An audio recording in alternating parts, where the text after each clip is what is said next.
Blood is supposed to be thicker than water, but for Claudia it was only a currency. Standing in the rain on the edge of the territory, she watched the two men she called brothers count a briefcase full of cash. They weren't just selling property. They were selling their own sister to Roman Fontana. The Alpha King, known for slaughtering entire bloodlines. Colton and Wyatt thought they had just cleared their gambling debts. They thought they were the smart ones. They had no idea that by handing Claudia over, they weren't getting rid of a burden, they were handing a queen to her king. And retribution was coming. The expansive living room of the family estate smelled of stale scotch and expensive cigars, a scent that Claudia had learned to associate with bad news. The grand house, once a symbol of their pack's prestige under her father's rule, was now crumbling at the edges, much like the family reputation. Claudia stood by the fireplace, her hands trembling slightly as she folded the laundry. She tried to make herself invisible. It was a survival tactic she had perfected over the last 3 years, since her parents died in that suspicious car crash. Since that day, her older brothers Colton and Wyatt had taken control of the pack. They had run it into the ground with reckless bets, illegal fighting rings, and a complete disregard for pack politics. "You're out of your mind, Colton," Wyatt hissed, pacing the Persian rug that was already stained with mud. "Roman Fontana doesn't make deals. He takes. If we approach the ironclad pack, we're asking for a death sentence." Colton, the older and more arrogant of the two, leaned back in their father's leather chair. He took a long drag of his cigar, his eyes cold and calculating. "We aren't approaching him empty-handed. We owe the syndicate $3 million by Friday. If we don't pay, they skin us. Literally. Fontana has been expanding his territory. He wants the northern pass. We have the deed to the land, and we have something to sweeten the pot." Claudia felt a chill run down her spine. She stopped folding the shirt in her hands. "The northern pass isn't enough to wipe a $3 million debt," Wyatt argued, stopping his pacing. "Fontana is the Alpha King. He has billions. He doesn't need our scrap of land." "He needs a breeder," Colton said, his voice dropping to a sinister low register. "I heard the rumors from the council. Fontana is 32. No mate. No heir. The council is pressuring him. He needs someone with pure bloodline heritage, but someone low enough on the totem pole that he doesn't have to deal with political in-laws." Claudia dropped the laundry basket. The plastic clattered loudly against the hardwood floor. Both brothers snapped their heads toward her. Colton smiled, but it didn't reach his eyes. It was a predator's smile. "Ah, Claudia. Perfect timing." "No," Claudia whispered, taking a step back. "You can't. Mom and Dad are dead," Colton snapped, standing up and walking toward her. He towered over her, smelling of alcohol and cruelty. "And they left us with a mortgage we can't pay, and a pack that hates us. You've been living here for free, eating our food, taking up space. It's time you pulled your weight." "I run this house," Claudia shouted. Her fear momentarily replaced by indignation. "I cook for the pack, I clean, I manage the accounts you two destroy. I am not a piece of furniture you can sell." Wyatt looked away, at least having the decency to look ashamed. But Colton grabbed Claudia by the chin, his grip bruising. "You aren't furniture, sweet sister," Colton sneered. "Furniture depreciates. You're a pristine, high-born she-wolf from a alpha bloodline." Fontana agreed to the meet. Midnight, the border bridge. He brings the cash. We give him the land rights and you. "Roman Fontana is a monster," Claudia cried, tears stinging her eyes. "They say he killed his own uncle to take the throne. He'll kill me." "Then try not to annoy him," Colton said, shoving her backward. She stumbled, catching herself on the sofa. "Pack your things, small bag only, and wear something nice. If he rejects the goods, I'll let the syndicate take you instead, and trust me, Fontana is the better option." Claudia fled the room, her heart hammering against her ribs like a trapped bird. She ran to her room, locking the door, though she knew the lock was flimsy. She collapsed against the wood, sliding down to the floor. She thought of running. But where? She had no money, no car, and as an unmated female wolf without a pack, she would go rogue. Rogues were hunted for sport. She went to her mirror, looking at her reflection. Pale skin, dark hair that fell in waves, and eyes that were two different colors, one icy blue, one flecked with gold. Her heterochromia had always been looked at as a defect by her brothers, a sign that she was weird. She touched the glass. Roman Fontana. The name was whispered in fear across the continent. The Alpha of Alphas. He ruled the ironclad pack with military precision. He was rumored to be cold, ruthless, and incapable of affection. "God help me," she whispered. Downstairs, she heard Colton laughing. He was already celebrating the money he hadn't yet received. He was selling his own flesh and blood to a monster to save his own skin. Claudia wiped her face. She wouldn't give them the satisfaction of dragging her out screaming. If she was going to the slaughterhouse, she would walk in with her head high. She grabbed a small duffel bag. She packed one dress, a photo of her parents, and a small silver dagger her father had given her for her 18th birthday. "If Fontana tries to hurt me," she thought, gripping the cold metal handle, "I might die. But I'll make him bleed first." The rain was torrential. It battered the roof of the black SUV as Wyatt navigated the winding roads toward the territory border. The windshield wipers thrashed back and forth, fighting a losing battle against the storm. Claudia sat in the back seat, flanked by two of Colton's enforcers. They weren't there to protect her. They were there to ensure she didn't jump out of the moving car. She wore a simple black dress, soaking wet from the walk to the car, and a trench coat she had salvaged from her mother's old closet. "Stop shaking," Colton barked from the front passenger seat. He was checking his phone nervously. "Fontana hates weakness. I'm not shaking from fear." Claudia lied, her voice steady, despite the cold settling in her bones. "I'm shaking from the cold you're too cheap to fix the heater for." Colton ignored her. "We're here." The car rolled to a stop at the entrance of the steel bridge. It was neutral ground, a massive structure connecting the declining territory of her family to the thriving, dangerous lands of the ironclad pack. On the other end of the bridge, 3 massive black SUVs were already waiting, their headlights cut through the rain like laser beams. "Let's go," Colton ordered. The enforcers opened the door and hauled Claudia out. The rain instantly soaked her hair, plastering it to her face. The wind on the bridge was ferocious, howling like a dying animal. Colton and Wyatt walked ahead, holding a briefcase containing the land deeds. Claudia was shoved forward behind them. From the lead vehicle on the other side, a man stepped out. He was huge. Even from 50 yards away through the rain, his silhouette was imposing. He held a black umbrella, but he didn't seem to care if he got wet. He wore a tailored charcoal suit that probably cost more than Claudia's family home.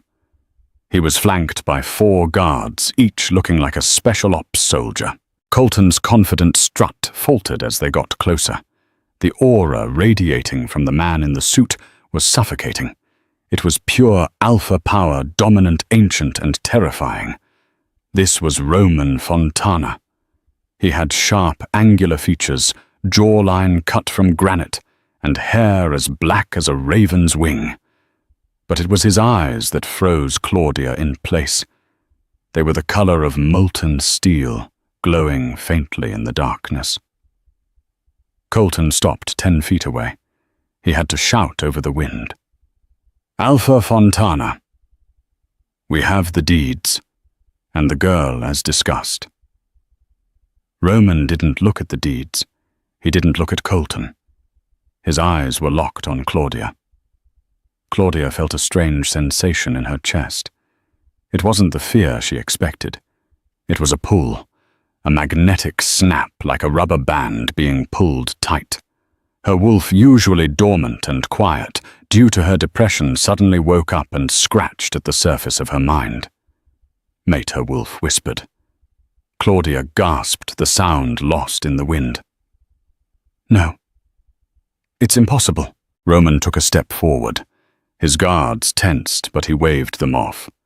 He walked right past Colton, ignoring the hand the greedy brother had extended for a shake. Colton looked confused. The money. The transfer." Roman stopped 3 feet in front of Claudia. He was a giant, standing over 6'4". He tilted his umbrella forward, shielding her from the rain. For the first time in hours, the water stopped, hitting her face. The silence between them was louder than the storm. Roman stared at her, his steel eyes scanning her face, lingering on her mismatched eyes. He looked as if he was seeing a ghost, or a miracle. "Claudia," he said. His voice was a deep baritone that vibrated in her chest. It wasn't a question. It was a statement. Claudia looked up, gripping her coat. She expected a sneer, a cruel assessment. Instead, she saw something unreadable in his expression. Shock, relief. "You know my name?" she whispered. Roman didn't answer her. He turned his head slightly, looking back at Colton over his shoulder. The look of awe vanished, replaced by a demon snarl. "You brought her in the trunk?" Roman asked, his voice deadly calm. "No back seat," Colton stammered, sensing the shift in the air. "Look, Fontana, the deal was 3 million. She's young, healthy, good bloodline. She'll give you strong heirs. Just give us the cash and we'll be out of your hair." Roman turned back to Claudia. He slowly extended a hand. He wasn't grabbing her. He was offering his hand palm up, an invitation. "Come," Roman said softly. Claudia looked at his hand, then at her brother's. Wyatt was sweating. Colton was tapping the briefcase leg. They looked like rats compared to the lion standing in front of her. She made a choice. She placed her cold, wet hand into Roman's massive, warm one. As soon as skin touched skin, a spark of electricity jolted through them both. Roman's fingers closed around hers, protective and firm. He pulled her to his side, tucking her under his arm. He smelled of pine rain and expensive sandalwood. "Beta," Roman barked. A man with a scar running down his cheek stepped forward from Roman's entourage. "Yes, Alpha. Transfer the funds to these creatures," Roman said, the word dripping with disgust. "And take the deeds." Colton grinned, relief washing over him. "Pleasure doing business with you, Fontana. You won't regret it. She's obedient if you—" "Another word," Roman interrupted, his eyes flashing a dangerous crimson, "and I will tear your throat out right here on this bridge. Treaty or no treaty." Colton's mouth snapped shut. Roman looked down at Claudia. He took off his suit jacket, leaving him in just a vest and dress shirt in the freezing rain, and draped it over her shoulders. It was heavy and warm. "Get in the car, Claudia," Roman murmured. "Why?" she asked, her voice trembling. "Why did you buy me?" Roman paused, his hand lingering on her shoulder. He leaned down, his lips brushing her ear. "I didn't buy you," he whispered, a secret meant only for her. "I retrieved you. I have been dreaming of a woman with one blue eye and one gold eye every night for 10 years. I didn't know you were real until today." Claudia's breath hitched. "And now that I have you," Roman said, looking back at her brothers with lethal promise, "I'm going to find out exactly why they thought they could sell my soulmate like cattle." He guided her into the back of his armored SUV. As the door closed, shutting out the storm, and her family, Claudia realized the twist of her fate. She hadn't been sold to a monster. She had been sold to the one man who had been waiting for her his entire life. But as the convoy began to move, leaving her brothers counting money in the rain, Claudia knew this wasn't a fairy tale. Roman Fontana had enemies. The council wanted him controlled, and her brothers would eventually realize they had just handed a nuclear weapon to their greatest rival. The game had just begun. The drive to the ironclad territory took 2 hours. For the first hour, silence reigned in the back of the armored SUV, heavy and suffocating. Claudia sat pressed against the door, clutching Roman's suit jacket around her like a shield. She watched the rain blur the passing city lights into streaks of neon. Roman sat on the other side of the leather bench seat. He didn't look at his phone. He didn't look out the window. He looked at her. Every time she stole a glance at him, his steel-grey eyes were fixed on her face, tracking the rise and fall of her chest, the tremble of her hands. It wasn't the lecherous stare she had feared. It was the intense, unblinking focus of a guard dog watching a perimeter. "You're hungry," Roman said suddenly. Claudia jumped. "I'm fine." "Your heart rate spikes when your stomach growls. You haven't eaten since breakfast, a piece of dry toast." Claudia turned to him, eyes wide. "How could you possibly know that—" "I know," was all he said. He reached into a cooler built into the console and pulled out a container of fresh fruit and a protein shake. He set them on the seat between them. "Eat." She hesitated. Her pride told her to refuse to starve rather than accept charity from the man who just purchased her. But her survival instinct, honed by years of neglect, won out. She opened the container and ate a strawberry. It was sweet ripe and probably cost more than her brothers spent on groceries in a month. As they crossed the boundary into ironclad territory, the atmosphere changed. The rugged, neglected roads of her family's land gave way to smooth, well-lit pavement. They passed patrol towers manned by alert guards who saluted as the Alpha's car passed. This wasn't just a pack, it was a military stronghold. The car wound up a steep mountain road, finally stopping in front of a massive structure of glass, steel, and dark stone. The Citadel.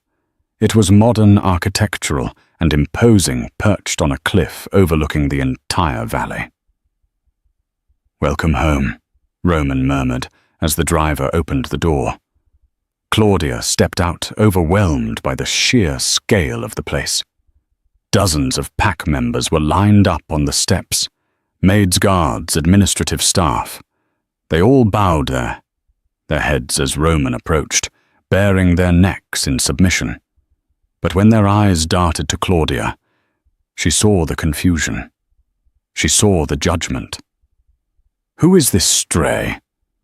Why is she wearing the Alpha's jacket? Is she the whore? Ho be he. He bought. Roman seemed to sense her discomfort. He moved closer, his shoulder brushing hers, a silent wall of muscle blocking the stairs of his pack. He placed a hand on the small of her back, warm, firm, possessive, and guided her inside. "Clear the hall," Roman ordered. The staff scattered instantly, leaving them alone in the cavernous foyer. He led her not to the guest wing or the servants' quarters, but to the top floor, the Alpha's floor. He opened a set of double doors at the end of the hall. Claudia stepped inside and gasped. It was a bedroom suite larger than the entire ground floor of her childhood home. Floor-to-ceiling windows offered a panoramic view of the storm-lashed city below. A fire was already crackling in a stone hearth. But it wasn't the luxury that stopped her heart. It was the details. On the bedside table sat a vase of blue hydrangeas, her mother's favorite flower, a flower she hadn't seen in the house since the funeral. On the reading chair lay a vintage copy of Wuthering Heights, the specific edition with the fabric cover she had lost years ago. And on the bed lay a silk nightgown in emerald green, the exact shade she always wore in her own daydreams, because she thought it matched her eyes. She spun around, facing Roman. "What is this?" she whispered, her voice trembling. This is a trick. Did you have my brother's spy on me?" Roman closed the door and locked it. The sound of the deadbolt clicking echoed like a gunshot. "Your brothers are idiots. They don't know you read Bronte. They don't know you cry when it rains because it reminds you of the crash. They don't know you." Roman walked toward her, shedding his vest. He looked dangerous, primal, yet his voice was soft. "I told you, Claudia. I have dreamed of you." "That's not possible." She backed away until her legs hit the edge of the mattress. "Dreams aren't real. This is some sick game. You bought me to be a breeder, just admit it." Roman stopped. A flash of hurt crossed his face, quickly replaced by his iron mask. "I paid $3 million to get you out of that hellhole," he said, his voice low. "I would have paid $3 billion. I would have burned the world down to get to you." He reached out, his fingers grazing her cheek. She flinched, expecting a blow. Roman froze. His jaw tightened, the muscles in his neck cording with restrained fury. Not at her, she realized, but at the flinch. "I will never hurt you." He vowed the command in his voice, making the air vibrate. "You are not a prisoner here, Claudia. You are not a breeder. You are the queen of this pack, whether you realize it yet or not." He turned and walked toward a side door. "I will sleep in the adjoining room. The bath is drawn. Sleep. We have a war to fight tomorrow." "What war?" she asked, bewildered. Roman paused at the door, looking back at her with those haunted steel eyes. "The war to keep you," he said. "Because now that I have you, the rest of the world is going to try to take you away." The morning sun hit the glass walls of the citadel, turning the room into a prism of light. Claudia woke up with a start, her hand instinctively reaching for the dagger under her pillow. It took her a moment to remember she wasn't in her drafty attic room anymore. She was in a bed that felt like a cloud, wrapped in sheets that smelled of lavender and Roman. She sat up, the events of the previous night rushing back. The bridge, the money, the strange, impossible confession of the Alpha King. She got up and dressed in the clothes she found in the walk-in closet. Everything fit perfectly. It was terrifying. She chose a simple pair of dark jeans and a cashmere sweater, needing to feel armor-clad. She ventured out of the room. The hallway was empty. She made her way down the grand staircase, following the scent of coffee. She found the kitchen, a gleaming industrial space bustling with activity.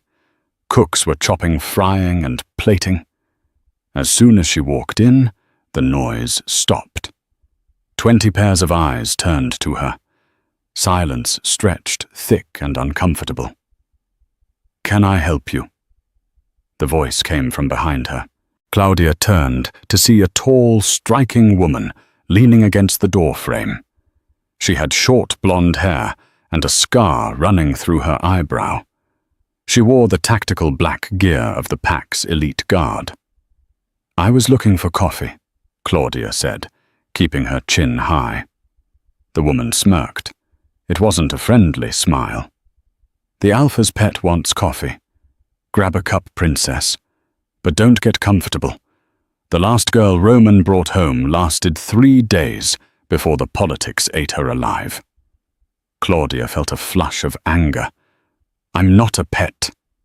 "No." The woman pushed off the wall and circled Claudia like a shark. "You were bought.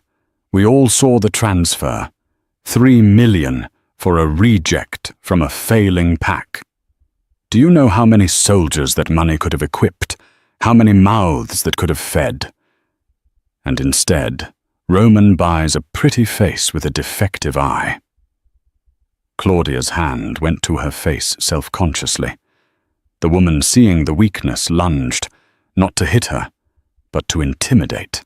She slammed her hand on the counter right next to Claudia's hip. "I'm Sloane, head enforcer," the woman hissed. "And I protect this pack, even from the Alpha's bad decisions. If you are a spy for your brothers, I will find out, and I will bury you in the woods." Claudia's heart hammered, but something snapped inside her. She had spent 3 years cowering before her brothers.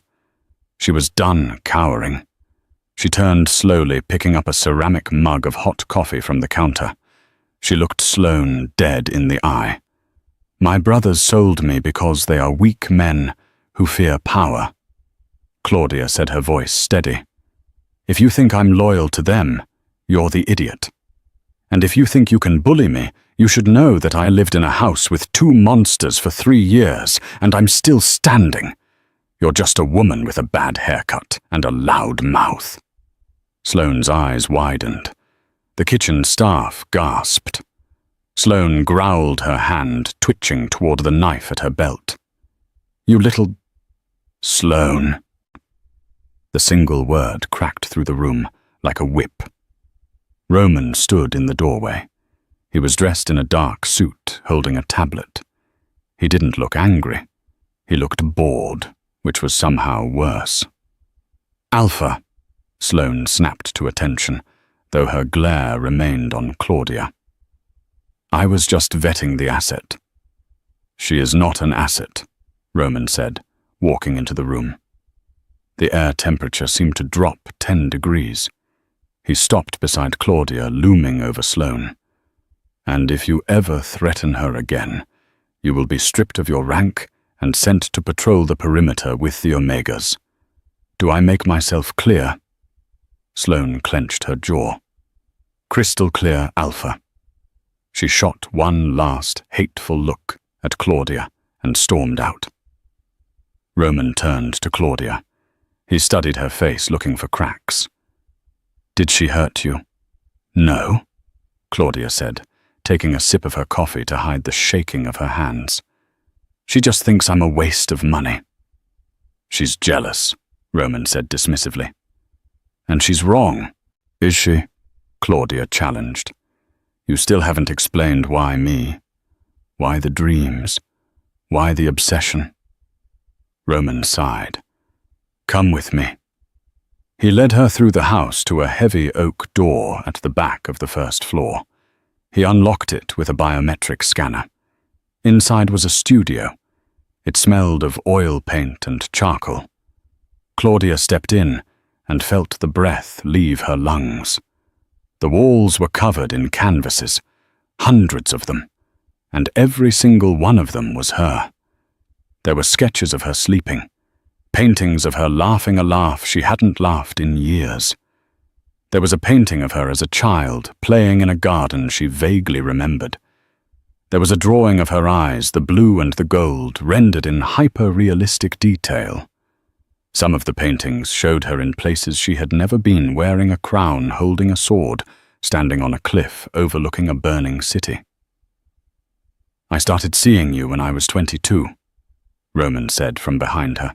He sounded vulnerable for the first time. Every night. Just flashes. Then scenes. I thought I was going crazy. I saw your pain. I saw your loneliness. I felt it. He walked over to an easel covered by a cloth. He pulled the cloth down. The painting was wet. It depicted the bridge from last night. Roman standing in the rain, holding her hand. The oracle of the southern lands told me it wasn't madness, Roman said softly. She said it was a soul bond. It's rare. It hasn't happened in our bloodline for 500 years. It means our souls were tied before we were born. Claudia reached out to touch the canvas. It was too much to process. Magic, fate, soul bonds. So I have no choice, she whispered. I'm just destined to be yours. You always have a choice, Roman said intensely, turning her to face him. You can leave. I'll give you money, a new identity safety. You can go anywhere in the world. He leaned down, his forehead resting against hers. But I am begging you to stay, not because of a prophecy, but because for 10 years you have been the only thing that made me feel elate. Claudia looked into his eyes. She saw the truth there. He wasn't trying to own her. He was trying to love her. Before she could answer, a siren began to wail throughout the citadel. A harsh, mechanical scream. Sloane's voice crackled over the intercom system. Alpha breach at the main gate. It's the Council's enforcers, and they have a warrant. Roman pulled back, his face hardening into the mask of the Alpha King. A warrant for what? For her, Sloane replied.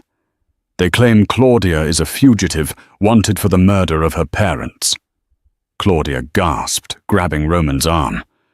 It was a car accident. I know, Roman said, his eyes darkening with lethal intent. Your brothers. They're trying to checkmate me. They framed you so I can't keep you without declaring war on the Council. He checked the magazine of a handgun he pulled from a hidden drawer in the desk. Stay here, Roman commanded. No, Claudia said, grabbing the silver dagger from her boot, the one she had brought from home. If they want to accuse me of murder, I'm not going to hide in a painting room. I'm coming with you. Roman looked at the dagger, then at the fire in her mismatched eyes. A dark smile touched his lips. Good, he said. Let's go say hello to the Council. The main foyer of the citadel was a scene of impending violence. The massive double doors had been blasted open, shards of reinforced wood scattered across the marble floor. Standing in the center of the hall were 12 Council enforcers dressed in grey tactical gear, holding assault rifles loaded with silver bullets. At their head stood Councillor Baines. He was a small, oily man with thinning hair and a suit that looked too large for his frame, but his authority was absolute. He held a rolled-up parchment sealed with the Council's wax emblem. Behind him, flanked by 2 of his own thugs, stood Colton and Wyatt. They looked smug, dressed in new suits, likely bought with the money Roman had transferred the night before. Roman and Claudia descended the grand staircase. Roman moved with the lethality of a panther, his hand resting near the gun at his back. Claudia walked beside him, her grip on her father's dagger white-knuckled. Sloane and the iron-clad elite guard had already formed a perimeter, their weapons raised, waiting for the command to fire. Lower your weapons, Councillor Baines commanded, his voice shrill. By order of the High Council, we are here to arrest Claudia Vane for the double homicide of Alpha Garrick Vane and Luna Meredith Vane. You are in my house, Baines, Roman growled, stopping at the bottom of the stairs. His aura flared a physical wave of pressure that made the windows rattle. And you are accusing my mate of a crime she didn't commit. Mate, Baines sneered, glancing at Claudia. "She bears no mark, and we have a witness, a sworn affidavit." Baines gestured to Colton. Colton stepped forward, feigning a look of deep sorrow. He wiped a non-existent tear from his eye. "It breaks my heart, Alpha Fontana. We tried to protect her. Claudia has been unstable since she was a child, jealous of our parents' attention. We found the receipts. She bought the tools to cut the brake lines 3 days before the crash. We didn't want to believe it, but when we found out she was planning to run away to your territory, we knew we had to turn her in." "You liar!" Claudia screamed, stepping forward. Roman put an arm out to steady her, but his eyes were blazing with fury. "I was the one who found the bodies. I was the one who tried to save them." "We have the credit card statements, Claudia," Wyatt added, holding up a file folder. "Your card. The hardware store on 5th and Main. Wire cutters. Brake fluid." Claudia froze. She remembered losing her wallet a week before the accident. They had stolen it. They had planned this for years. It wasn't just a convenient sale. It was a frame-up to clear the bloodline so they could take the inheritance without contest. "Take her," Baines ordered the enforcers. "If Fontana resists, he is aiding a fugitive. That is an act of war." The enforcers raised their weapons. Sloane clicked the safety off her submachine gun. The air was thick with the scent of ozone and adrenaline. "Roman," Claudia whispered, looking up at him. "Don't do this. They'll destroy your pack. If I go with them, I can fight it in court." Roman looked down at her. He touched her cheek, ignoring the 12 rifles pointed at his chest. "There is no court, Claudia," he said softly. "The council is corrupt. If you leave this house in cuffs, you will never make it to a cell. You will have an accident on the transport." He turned back to Baines. "You want evidence? I'll give you evidence." Roman snapped his fingers. From the shadows of the upper hallway, a young man stepped out. He was pale, wearing glasses and holding a laptop. It was Roman's head of cyber intelligence, a boy named Jax. "Connect it to the main screen," Roman ordered. Jax tapped a key. A massive screen dropped down from the ceiling of the foyer. It flickered to life, showing a complex web of bank transfers. "You say Claudia bought wire cutters?" Roman's voice boomed, echoing off the stone walls. "But I say that Colton and Wyatt Vane have been receiving monthly payments from the Crimson Fang Pack, my sworn enemies, for 3 years, starting 2 months before the accident." The color drained from Colton's face. "And here," Roman pointed to the screen where a video file opened, "is security footage from the hardware store, time-stamped the day the wire cutters were bought." The grainy video played. A figure walked up to the counter to buy the tools. The figure was wearing a hoodie, but as they turned to leave, the hood slipped. It wasn't Claudia. It was Wyatt. "Technology is a bitch, isn't it?" Roman smirked. "You erased the local tapes, but you forgot that the store backs up to the cloud. My team retrieved this 10 minutes ago." The silence in the room was deafening. Even the council enforcers lowered their weapons, slightly looking at Baines for direction. This could be fabricated," Baines stuttered, sweating profusely. "Deepfakes, AI generation."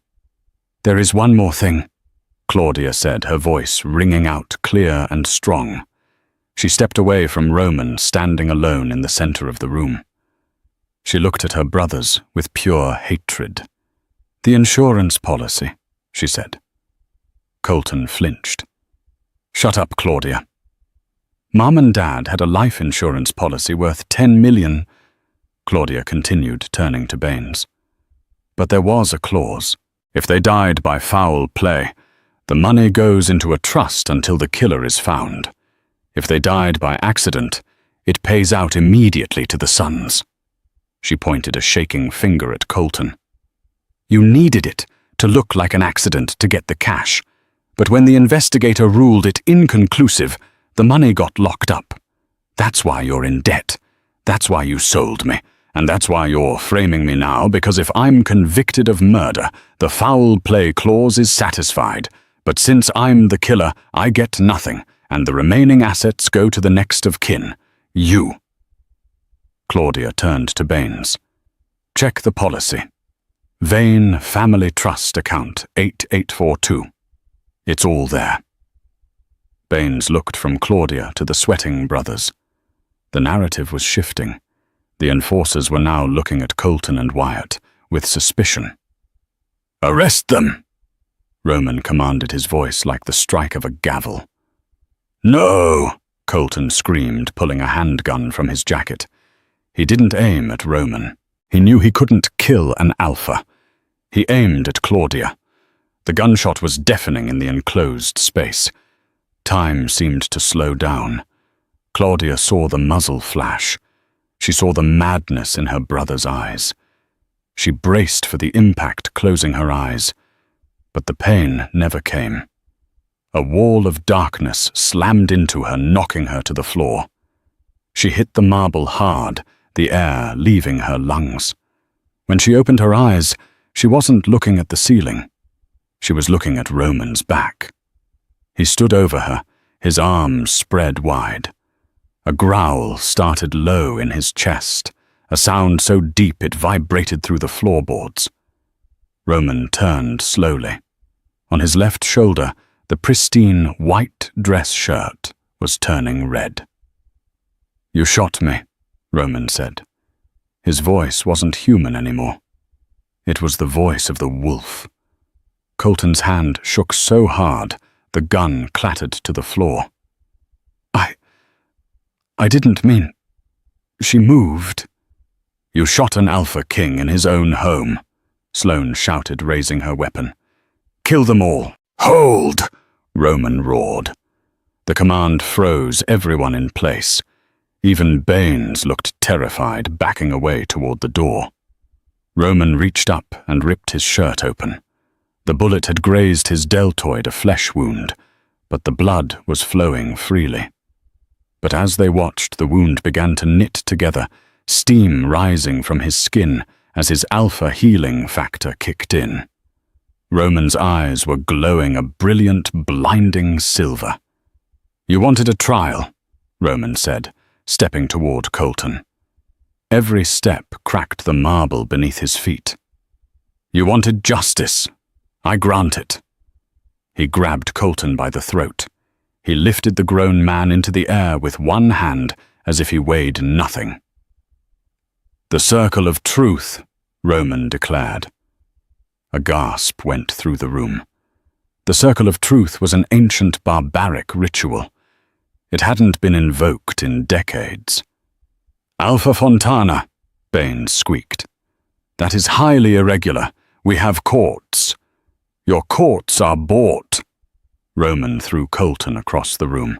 He crashed into a decorative pillar, crumbling to the floor in a heap. Wyatt tried to run, but Sloane tackled him, putting a boot on his neck. "The circle of truth is the law of the old ways," Roman stated, addressing the council enforcers. "Do you deny the old ways?"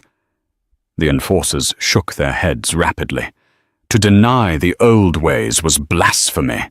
"Then prepare the arena," Roman ordered his guards. "Tonight these two will face me. If they win, they walk free and I surrender Claudia. If I win, I take their heads, and I take their lands." Roman turned to Claudia, who was scrambling to her feet. He pulled her into his arms, checking her frantically for injuries. His blood smeared onto her cheek. "Are you hurt?" he demanded. "No," she wept, touching his shoulder. "You're bleeding." "I'm fine," he growled, kissing her forehead fiercely. "But they will bleed more." 3 hours later, the underground arena of the Citadel was packed. It was a circular pit of sand, surrounded by high stone walls. Floodlights illuminated the center. Colton and Wyatt stood back to back in the center, stripped to the waist, holding ceremonial short swords. They looked terrified. They were bullies, not warriors. Roman entered from the heavy iron gate. He was shirtless, revealing a torso covered in scars and ancient runic tattoos. He carried no weapon. "You have the right to shift," Roman called out to them. "Turn into your wolves. Maybe they have more courage than you do." Colton and Wyatt shifted. Bones cracked and reshaped. Two large wolves stood in the sand, one brown, one grey. They were decent-sized, but they looked mangy compared to the beast that lived inside Roman. Roman didn't shift. He cracked his neck, walking toward them in human form. "He's going to fight them as a human," Claudia whispered from the viewing box, clutching Sloane's arm. "That's suicide. 2 wolves against a man." "He's not a man," Sloane said, watching with a grim smile. "Watch." The brown wolf, Colton, lunged. He went for Roman's throat. Roman didn't flinch. He sidestepped with blinding speed, grabbing the wolf by the scruff of the neck midair and slamming him into the ground. The impact shook the arena. The grey wolf Wyatt attacked from behind, biting Roman's arm. Roman didn't even cry out. He grabbed Wyatt's snout with his free hand and squeezed. The pressure was immense. Wyatt whimpered, releasing his grip. Roman kicked him in the ribs, sending him flying across the sand. It wasn't a fight. It was an execution. Roman decimated them. He broke their spirits before he broke their bones. Within 5 minutes, both wolves were shifting back into human form, curled in the sand, beaten and bloody. Roman stood over Colton, his foot on his chest. "Yield," Roman commanded. "I yield," Colton sobbed, coughing up blood. "Take the land. Take the money. Just let us go." "And the truth," Roman pressed, leaning down. "Tell the council the truth." "We did it," Colton screamed, his voice echoing through the silent arena. "We cut the brakes. We killed them. We sold Claudia. It was all us." A collective gasp went through the crowd. Baines, watching from the VIP box, looked pale. He signaled to a stenographer who was recording everything. Roman stepped back. He looked up at the box where Claudia stood. "Justice is served," Roman announced. He turned to walk away. But as he turned, a dart whizzed through the air. It wasn't from the brothers. It came from the shadows of the upper rafters.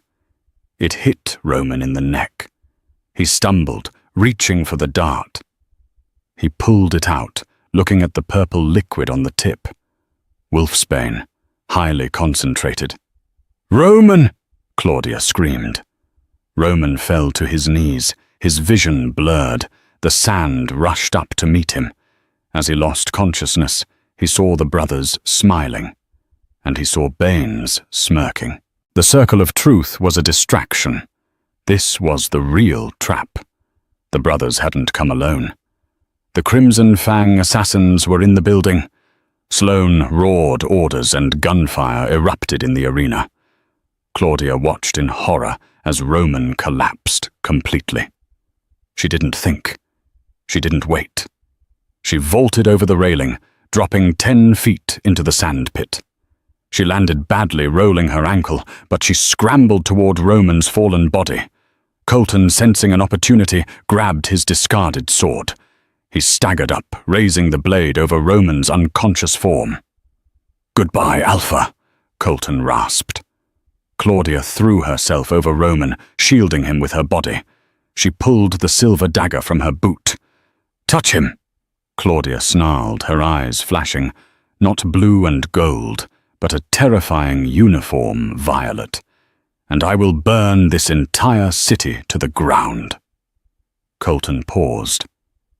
Violet eyes. That was a legend. That was the mark of a witch-wolf hybrid. A bloodline thought extinct. The twist wasn't that she was an alpha's daughter. The twist was that Claudia was something far more dangerous. The silence in the arena was absolute. The gunfire had ceased, the guards frozen in shock, and even the assassins in the rafters hesitated. All eyes were fixed on the small woman shielding the fallen Alpha King. Claudia's eyes were glowing a luminous, unnatural violet. It wasn't the glow of a werewolf, it was the glow of something older, something the history books said had been wiped out during the Great Purge centuries ago. Colton stared at her, his sword raised but his arm trembling. What are you? I said. Claudia spoke, but her voice wasn't just her own. It layered over itself, echoing with a harmonic resonance that shattered the glass of the VIP boxes above. Back. Down. She didn't touch him. She simply pushed the air with her palm. An invisible wave of kinetic force slammed into Colton. It hit him with the force of a freight train. He was lifted off his feet and thrown backward 30 feet, crashing into the stone wall with a sickening crunch. He slid down unconscious before he hit the ground. Sloane, who had just secured the perimeter, stared at Claudia with her mouth open. "The witch blood," she whispered. "The hybrid." Claudia didn't care about the titles. She spun around, placing her hands on Roman's chest. The wolfsbane was spreading fast. Black veins were crawling up his neck, reaching for his jaw. His breathing was shallow, a rattle in his throat. "Help him!" Claudia screamed at the medics rushing onto the sand. "We can't," the lead medic said, dropping to his knees. "This is Nightshade wolfsbane. It stops the heart in minutes. We don't have the antidote here. It's in the infirmary 10 minutes away. He won't make it." "He is not dying," Claudia declared. She placed her hands over the wound on his neck. Instinct took over. She didn't know what she was doing, but she felt a well of energy deep inside her, the same energy that had just thrown her brother across the room. She visualized the poison. She visualized it as a black sludge in his bright red blood. "Pull it out," a voice in her head whispered. Claudia closed her eyes and pulled. Violet sparks jumped from her fingertips. Roman arched his back, gasping in pain. A dark mist began to rise from his wound, drawn out by Claudia's power. It pooled in the air like oil, then dissipated into smoke. Roman's eyes flew open. They were clear. The silver glow returned brighter than before. He took a deep breath, his alpha healing factor instantly sealing the puncture wound. He sat up, grabbing Claudia's face in his hands. "You," he rasped, looking at her violet eyes. "You saved me." Claudia's glow faded, and she collapsed against him, exhausted. I didn't want you to go." Roman stood up, lifting her into his arms. He looked at the council enforcers at Baines, who was trying to sneak out of the exit, and at the unconscious bodies of her brothers. "Arrest Baines," Roman commanded, his voice returning to its thunderous volume, "and throw those two in the deepest dungeon we have. I want them alive. They have a lifetime of suffering to endure." The ironclad pack roared in approval. They didn't see a stray anymore.